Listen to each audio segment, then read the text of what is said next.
जो चीज आपके लिए एक ब्लेसिंग के रूप में परमेश्वर ने आपको दी है, वो एक कर्ज के रूप में परिवर्तित हो सकती है अगर हम उसको मिस हैंडल करेंगे, अगर हम उसे अच्छे तरीके से समझेंगे नहीं यूज करने से पहले।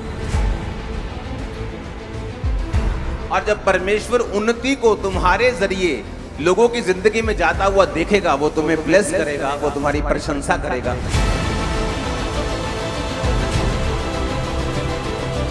प्रभु यीशु मसीह ने कहा था कि जो मेरे वचन सुनता है और उन्हें मानता है, उसने अपना घर चट्टान के ऊपर बनाया। अपने हाथों को उठाओ। पहला कुरिन्थिया 10 उसकी 16 आयत में लिखा है, वह धन्यवाद का कटोरा जिस पर हम धन्यवाद करते हैं, क्या मसीह के लहू की सहभागिता नहीं? The cup of blessing which we bless, is it not the communion of the blood of Christ?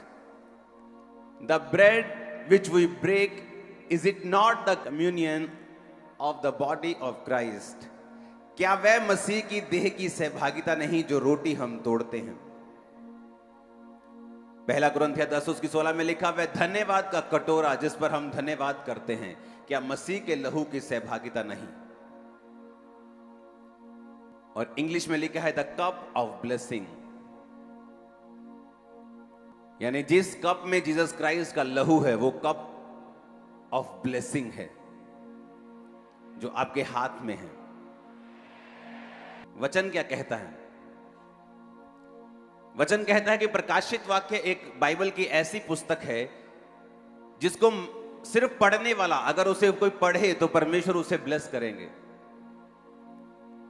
Bible का वचन जो है वो सच्चा है, हमें ये मालूम है।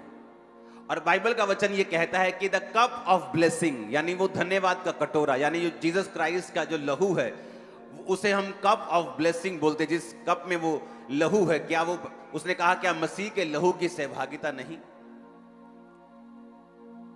द कप ऑफ ब्लेसिंग, यानी आपके हाथ में जो है वो ब्लेसिंग है।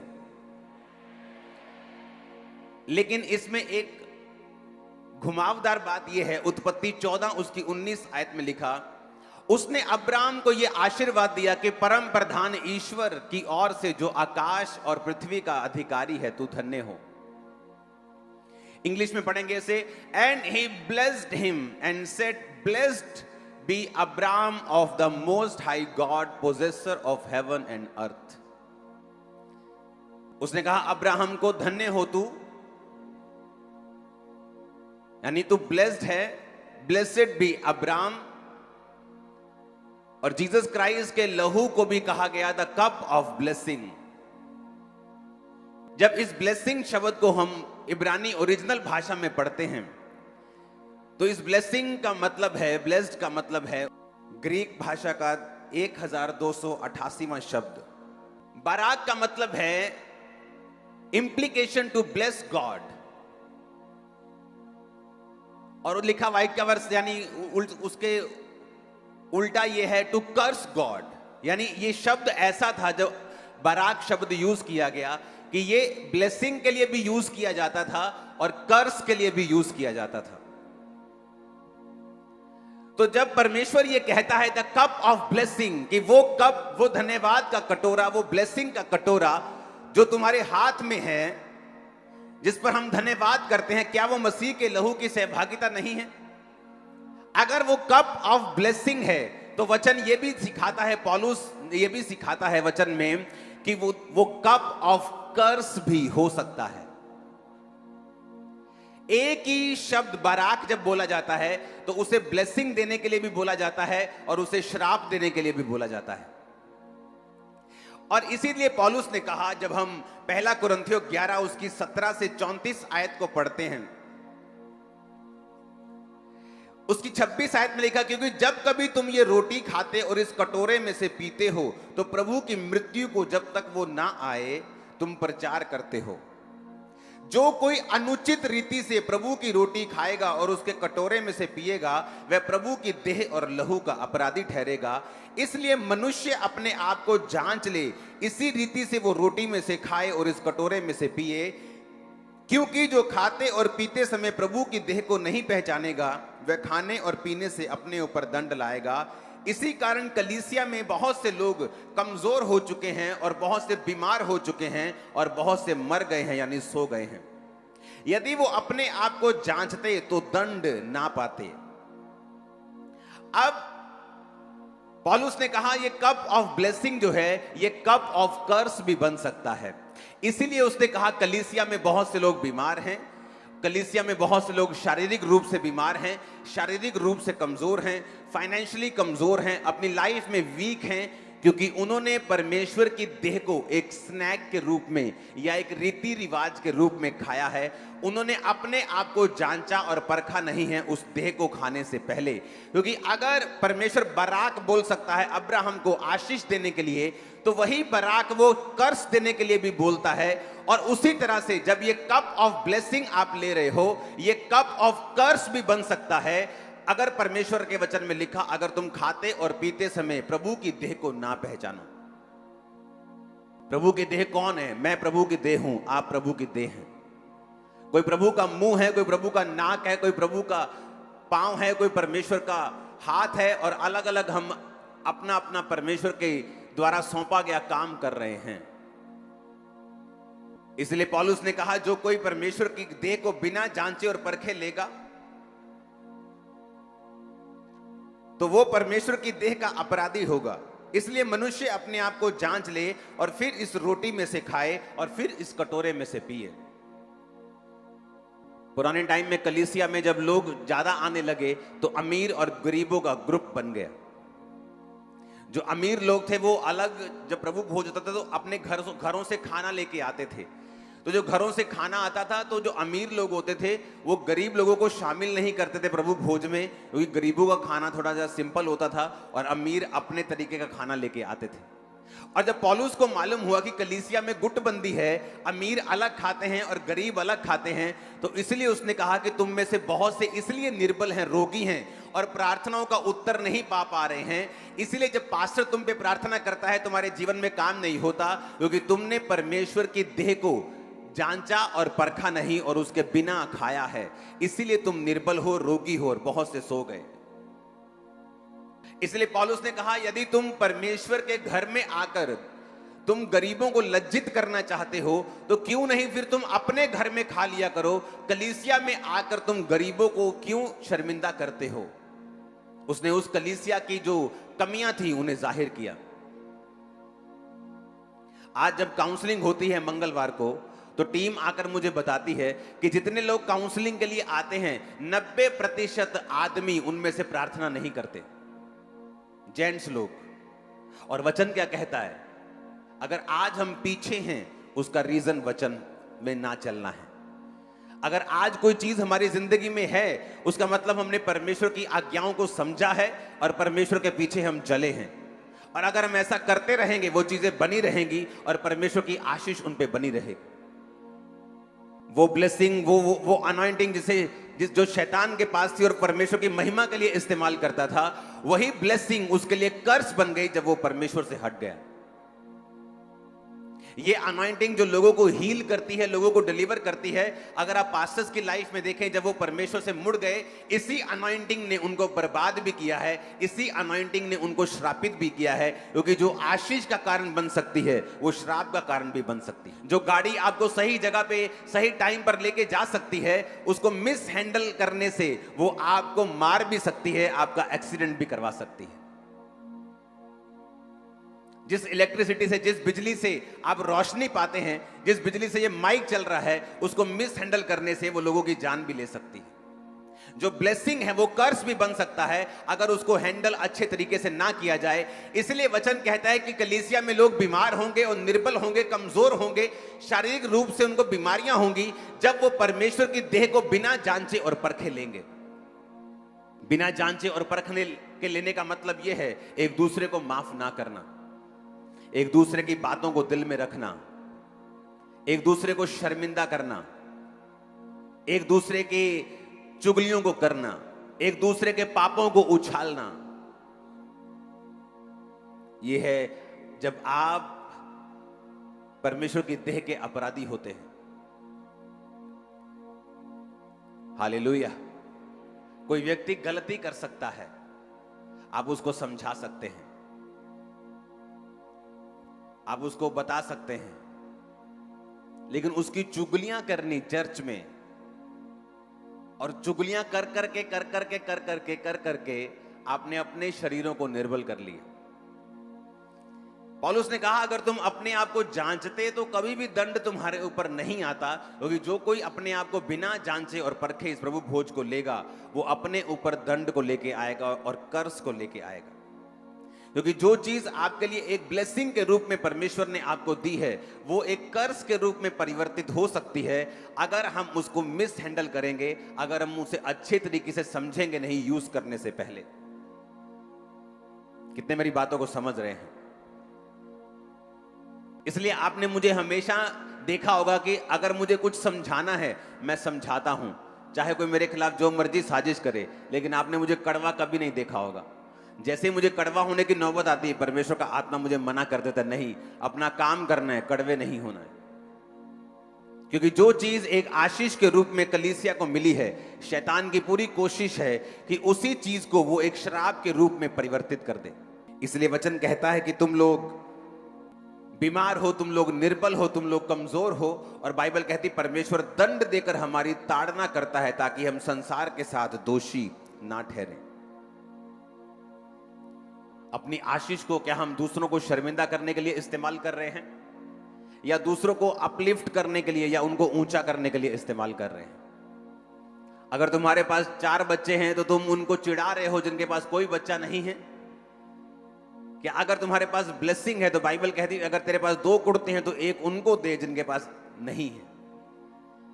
और बाइबल कहती है जब एक अंग दूसरे अंग का ध्यान रखेगा तो कलीसिया जो उन्नति होगी, देह उन्नति होगी। और जब परमेश्वर उन्नति को तुम्हारे जरिए लोगों की जिंदगी में जाता हुआ देखेगा, वो तुम्हें ब्लेस करेगा, वो तुम्हारी प्रशंसा करेगा। जिस तरह तुम्हारे किसी अंग की प्रशंसा होती है, ओ तुम्हारी आंखें कितनी सुंदर हैं, तो पूरा शरीर खुश हो जाता है। जब सिर दर्द करने लगता है तो पूरा शरीर डाउन हो जाता है। ऐसा नहीं होता कि बंदा बोले मेरा सिर दर्द कर रहा है, बाकी शरीर सारा आनंदित है। जब सिर दर्द कर रहा है पूरा शरीर दुखी है। जब एक अंग की बढ़ाई होती है पूरा शरीर उससे आनंदित होता है। आज जब काउंसलिंग के लिए लोग आते हैं तो टीम बताती है कि 90% मर्द लोग प्रार्थना नहीं करते। और बाइबल क्या कहती है? घरों का अगुवा कौन है? आप जानते हैं आज घरों में व्यवस्था क्यों सही नहीं है? मोस्टली घरों में जो प्रॉब्लम है, जो व्यवस्था है, जो फाइनेंशियल व्यवस्था है, जो घरों की व्यवस्था है, वो वैसी नहीं है जैसी होनी चाहिए। आपको मालूम है रीजन क्या है? क्योंकि बाइबल कहती है कि आदमी को, बंदे को, मर्द को हेड ऑफ द फैमिली चुना गया है। बंदा फैमिली का हेड है, औरत का हेड है। बंदे का सिर प्रभु है, वो प्रभु से सुनेगा, आगे बताएगा और इस तरह से मैनेजमेंट काम करेगी। लेकिन प्रॉब्लम आज ये है कि जिसको गाइड करना है, जिसको अगुवाई करनी है, वो आदमी जिसको प्रभु से सुनना है, वो परमेश्वर के साथ बिल्कुल लिंक में नहीं है। ना वो प्रेयर करता है, 1 घंटे की भी प्रेयर नहीं है आदमी लोगों की, 1 घंटे की भी एवरेज। और जब परमेश्वर का ऑर्डर आपने बिगाड़ दिया तो आपका घर कभी भी ऑर्डर में नहीं रह सकता, आपका फाइनेंस कभी ऑर्डर में नहीं रह सकता। 90% लोग जो आते हैं काउंसलिंग में टाइथ पे नहीं करते हैं, और ये आकर बताते हैं कि हमारे ऊपर कर्जा है। आपका कर्जा कभी उतर नहीं सकता, परमेश्वर आपको कभी गाइड नहीं करेगा जब तक हम टाइथ पे नहीं करेंगे, जब तक हम प्रेयर में नहीं जाएंगे, जब तक हम बाइबल के बेसिक्स को पूरा नहीं करेंगे, तब तक वो हमारी जो लाइन है, जो एक बोलते हैं ना, एक ट्रेन जा रही है, जब तक लाइन ही चेंज नहीं होगी आप सही डेस्टिनेशन पे नहीं पहुंचेंगे। आप कमेटियों पे कमेटियां उठाते जाएंगे, आप लोन पे लोन लेते जाएंगे, लेकिन अगर आप अपनी जड़ को ठीक नहीं करेंगे आपकी प्रॉब्लम कभी सॉल्व नहीं होगी।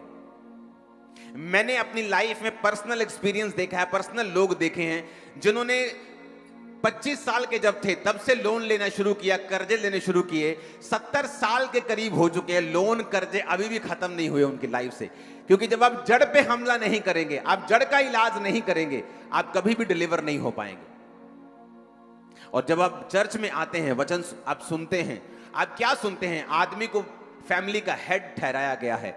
ऐसी कोई फैमिली नहीं कि आप उसकी अगुवाई करें, आपकी वाइफ की प्रार्थना 4 घंटे की हो और आपकी आधे घंटे की हो, आप अपनी फैमिली की अगुवाई नहीं कर सकते।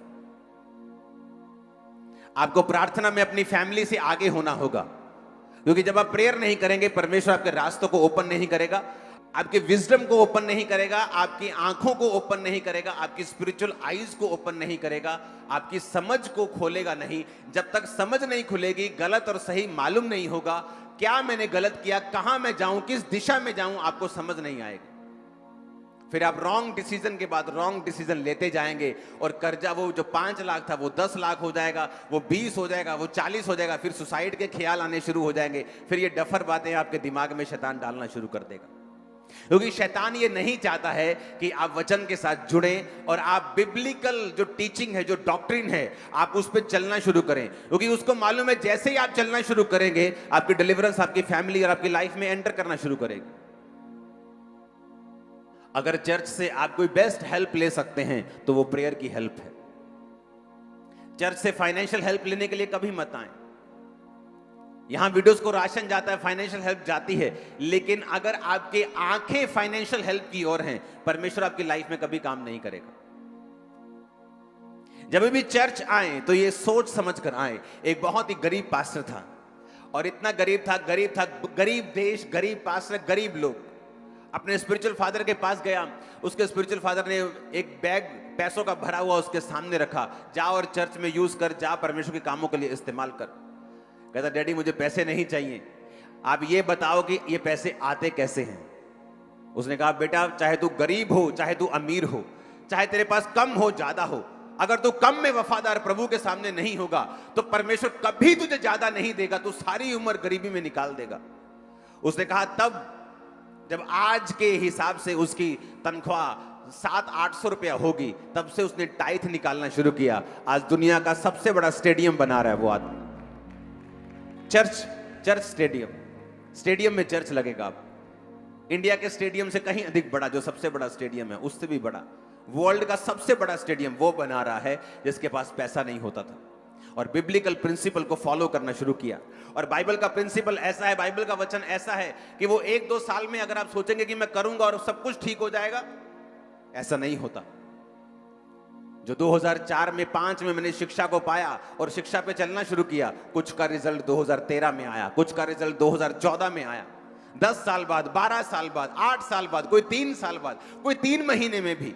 लेकिन अगर आप बाइबल की शिक्षा पे खड़े रहेंगे, इसलिए प्रभु यीशु मसीह ने कहा था कि जो मेरे वचन सुनता है और उन्हें मानता है, उसने अपना घर चट्टान के ऊपर बनाया। चट्टान के ऊपर घर बनाने में समय लग सकता है, एफर्ट लग सकता है, फ्रस्ट्रेशन हो सकती है, मुश्किल आ सकती है, लेकिन जब घर बन जाएगा वो कभी ढटेगा नहीं, कभी गिरेगा नहीं। आपके घराने, आपके लोगों के घर चट्टानों पे होंगे। अगर आप इस वचन को फॉलो करेंगे, लाइफ टाइम कर्ज का मुंह नहीं देखेंगे यीशु के नाम। आमीन। ऊंचाई आशीष आपकी है चर्च। अगर आप परमेश्वर की व्यवस्था को सुनेंगे और समझेंगे और उसे फॉलो करेंगे एग्जैक्टली, लगातार, कंटिन्यू, आप नियम बनाएंगे, कुछ भी हो जाए, कि मैं ये व्यवस्था को छोड़ूंगा नहीं, मैं ये सिस्टम को अपनी लाइफ से हटाऊंगा नहीं, मुझे कितने साल भी वेट करना पड़े, क्योंकि जब परमेश्वर इलाज करता है वो परमानेंट करता है। जब वो किसी कर्ज को फिनिश करता है वो सदा के लिए करता है। जब वो कोई ब्लेसिंग और ग्रेस आपकी लाइफ में देता है तो वो सदा की होती है, टेम्पररी नहीं होती। आमीन। आपकी लाइफ सही नहीं है, अगर आपकी लाइफ वचन के ऊपर नहीं है, कोई आपकी हेल्प कर सकता है। कोई 2 लाख की हेल्प कर देगा, 3 लाख की, 4 लाख की कर देगा। कितनी देर तक वो 2 लाख, 3 लाख, 4 लाख चला लोगे? कितनी देर तक? अंत में तुम फिर वहीं के वहीं पहुंच जाओगे, क्योंकि तुम्हारी जड़ जो है वो सही नहीं है। जब जड़ सही नहीं है, जब आपकी बेस सही नहीं है, नींव सही नहीं है, तो घर जितना मर्जी बना लो, सुंदर बना लो, वो एक दिन नीचे आएगा, तरेड़े आएंगी, तुम दुखी होगे। इसलिए जीसस ने कहा, मैं जड़ पे काम करूंगा। हे पुत्र, तेरे पाप माफ हुए। लोगों ने गुस्सा किया कि ये पाप कैसे माफ कर सकता है।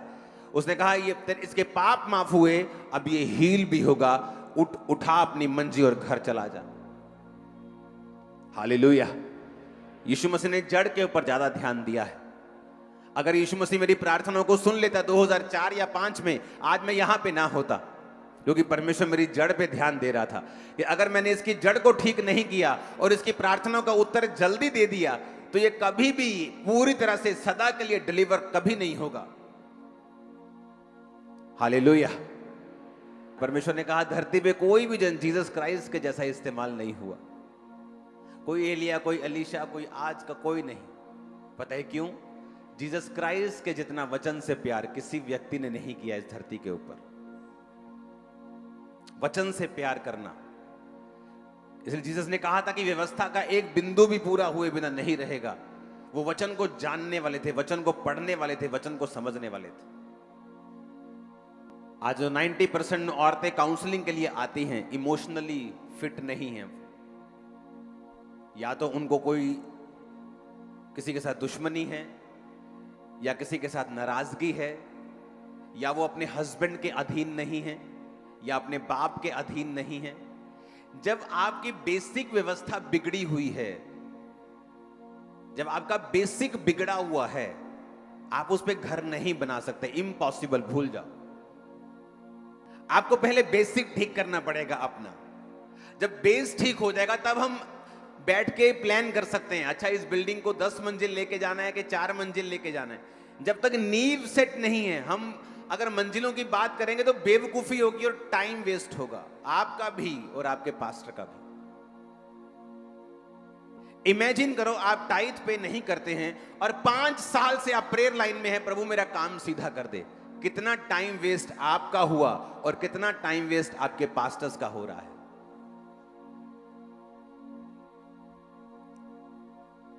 जो बाइबल की व्यवस्था है उसे परमेश्वर ने एक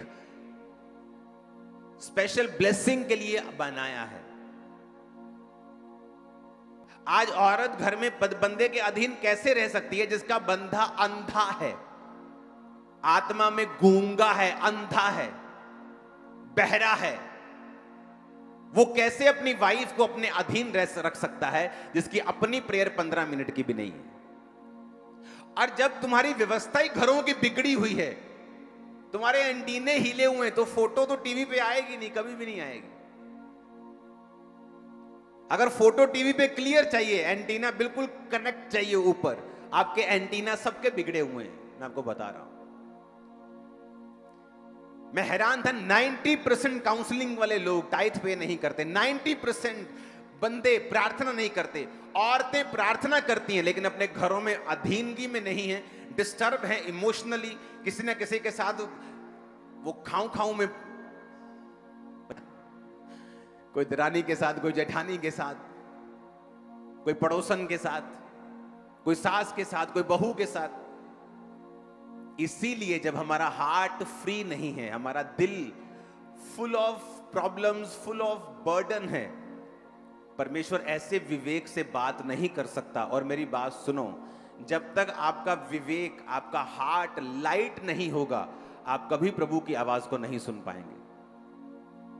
इसलिए उसने कहा जब तेरा भाई नाराज है तो अपनी भेंट वेदी पर छोड़ दे और अपने भाई के साथ मेल मिलाप कर, अपनी हार्ट, अपनी लव लाइफ को सही कर, अगर तू मेरे सामने आना चाहता है तो।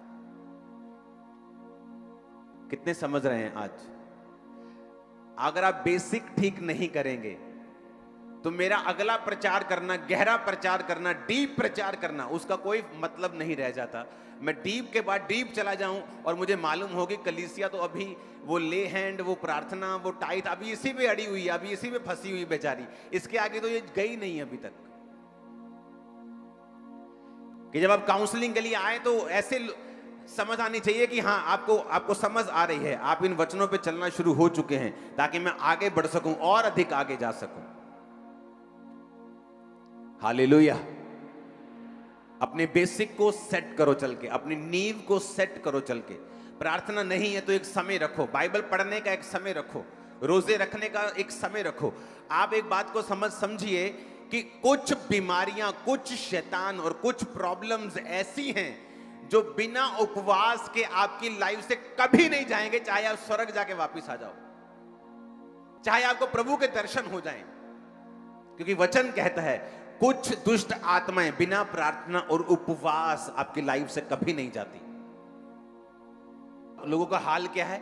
आप रोजा रखते हैं? नहीं जी, मैंने शुगर है। तो जो दवाई आप 12 बजे खाती हैं उसे 2 बजे खा लो। कौन कह रहा है दवाई बंद कर दो? जब तक आप परमेश्वर में पूरे नहीं, पक्के नहीं हैं, आपकी बीमारियां कई बार नहीं जाती। एक समय था जब मैंने भी मेडिसिन खाई है, और एक समय है जब मैंने मेडिसिन बिना हीलिंग के फेंक दी थी, और प्रभु ने मुझे हील भी किया था। लेकिन मैं लोगों को करने के लिए नहीं कहता हूं, वो मेरा विश्वास था। उस समय एक पीक तक पहुंच चुका था कि इतने रोजे, इतनी प्रेयर हो चुकी है, अब दैट्स इट। वो एक फेथ था, वो मैं अपना फेथ आप पे थोप नहीं रहा हूं। किसी को भी प्लेन ग्राउंड नहीं मिलती है, किसी को भी ऐसा ग्राउंड नहीं मिलता कि हर बंदा आराम से प्रेयर कर सकता है, हर बंदा आराम से फास्ट कर सकता है। ऐसा नहीं होता। बाइबल कहती है तुझे फाइट करनी होगी। हालेलुया। नीति वचन 4 उसकी 13 में, शिक्षा को पकड़े रहे, उसे छोड़ ना दे, उसकी रक्षा कर, क्योंकि वही तेरा जीवन है। अपने पड़ोसी को बोलो, शिक्षा को पकड़े रहे, उसे छोड़ ना दे, उसकी रक्षा कर, क्योंकि वही तेरा जीवन है। किसकी रक्षा करनी है? शिक्षा की रक्षा कर। कैसे करते रक्षा? कभी आपने किसी महल के बाहर देखा है गार्ड लगे हुए, सिक्योरिटी गार्ड लगे हुए? हां, एयरपोर्ट पे गए हो कभी? कैसे करते रक्षा? अलर्ट होके, फुली रेडी। बॉर्डर पे कभी देखा है कैसे करते फौजी रक्षा? आराम से, चाय पीते पीते, सुबह 10 बजे उठ के, आलस डाल के? No no no. जब तक आप मेंटली, फिजिकली, स्पिरिचुअली पूरी तरह से कमिटेड नहीं है रक्षा के लिए, आप रक्षा नहीं कर रहे हैं। शिक्षक, उसने कहा रक्षा कर, उसे सिक्योर कर। रक्षा करने का मतलब है पूरी तरह से, जैसे फौजी रक्षा करता है अपने देश की, हर टाइम अलर्ट, हर टाइम मूवमेंट, हर टाइम कंधे के ऊपर बंदूक टंगी हुई, तोपें लगी हुई, हर टाइम। इस तरह कहता है रक्षा कर, जो शिक्षा तुझे दी गई है। मैं आपको दावा करता हूं, जो शिक्षा आपने 6 महीने पहले सुनी है, आप में से कोई बता दे मुझको आके कि 6 महीने पहले आपका ये वचन था, पिछले 3 महीने में ये वचन था, मैंने उसको फॉलो किया है और मेरी लाइफ में काम हुआ है। थोड़े लोग होंगे, क्योंकि हमने शिक्षा को सुना है, शिक्षा को अच्छा कहा है, लेकिन उसकी रक्षा नहीं की है। Take fast hold of instructions and let her not go, keep her. कहता उसकी रक्षा कर, उसे छोड़ ना दे, क्योंकि वही तेरा जीवन है, वही तेरी लाइफ क्या है? वो शिक्षा जो तूने पाई वही तेरी लाइफ है।